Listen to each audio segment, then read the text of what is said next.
The new Amazfit T Rex 2 is Zepp's latest smartwatch meant for the outdoors, and it goes up against the equally Garmin Forerunner 955 Solar. The T Rex series is Amazfit's line of rugged smartwatches, which was first announced in January 2020.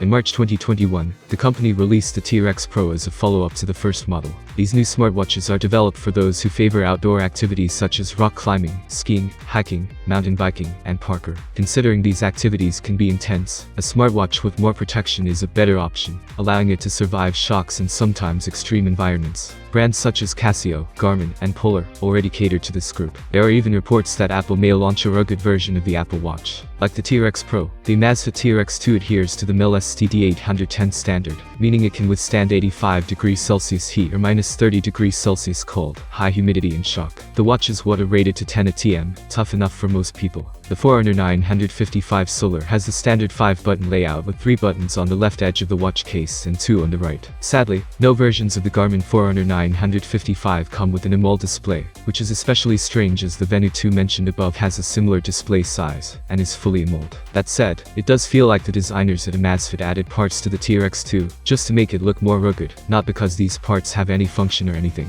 The T Rex 2 has the AMOLED display, and it's not a terrible looking one either. The 1.39 inches touchscreen has a 454 by 454 pixels and 326 ppi resolution and is bright and contrasty for most purposes. The display on the Garmin Forerunner 955 Solar watch is 1.4 inches in diameter with 280 by 280 pixels and a sunlight visible transflective memory in pixel panel. Given this display technology, the display is always on with an optional backlight that lights up in low light conditions. The T Rex 2 can also be operated with the 4 buttons around the edge of the case. The silicone straps feel similar to the Forerunner 955, but are non-hinge, just like on the Instinct. The T Rex 2 isn't a bad lifestyle watch either. It has the new BioTracker TM 3.0 ppg biometric sensor that supports 24-hour health management functions. This includes heart rate monitoring, blood oxygen saturation measurements, and stress level estimations. These include 24/7 heart rate tracking, sleep tracking, stress tracking, VO2 max estimations, training status reports, smart notifications, weather reports, quadrillion sports modes, step counter, blood oxygen measurements, body battery, and so on. The watch has 150 plus sports modes, of which you'll use 2, obviously, but it's an impressive number nevertheless. The workout capabilities of the T Rex 2 have been boosted in general. For example, the watch can now estimate VO2 max, training load, recovery time, and more via its PeakBeats self-developed workout status algorithm, turning the wearable into a bit of a multi-sport watch. Obviously, I can't help but notice the similarities between Amazfit's PeakBeats and Garmin's FirstSpeed Analytics algorithm approach. Not like it's terrible. FirstSpeed Analytics algorithm is renowned for its reasonable estimations, so if Amazfit wants to copy that, I'd be happy to see the results. Not a new feature, but the T Rex 2 also has the Pi system,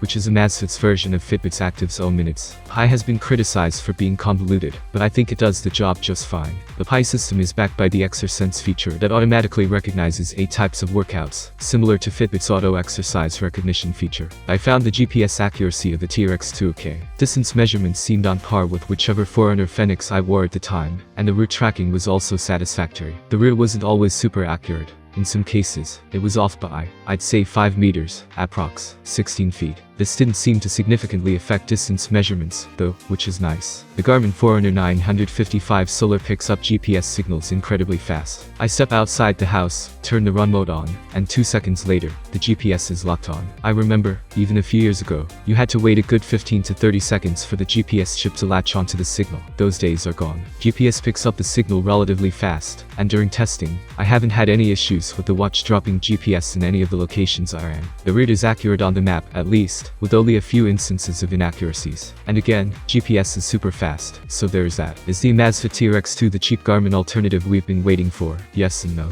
The watch offers a lot of functionality for a considerably low price point, which will appeal to many outdoor enthusiasts who can't or don't want to spend tons of money on a top-tier Garmin. Amazfit also added plenty of new features compared to the T Rex Pro, another positive in our books. You've got a larger display, better GPS, larger battery, and more smart features, plenty of bang for your buck. Things get a bit less rosy when you start measuring the accuracy of some of these new features. GPS is fine, broadly speaking, but the new heart rate sensor needs refinement. That said, if you aren't planning on using the Amazfit T Rex 2 for running or cycling training, you'll be okay. If you're after a reasonably priced rugged wearable with tons of smart and outdoor features, a bright AMOLED display, and good GPS, you'll be happy with the Amazfit T Rex 2. What do you think of this comparison? Write your opinion in the comments below. Thanks for watching, have a nice day and see you soon.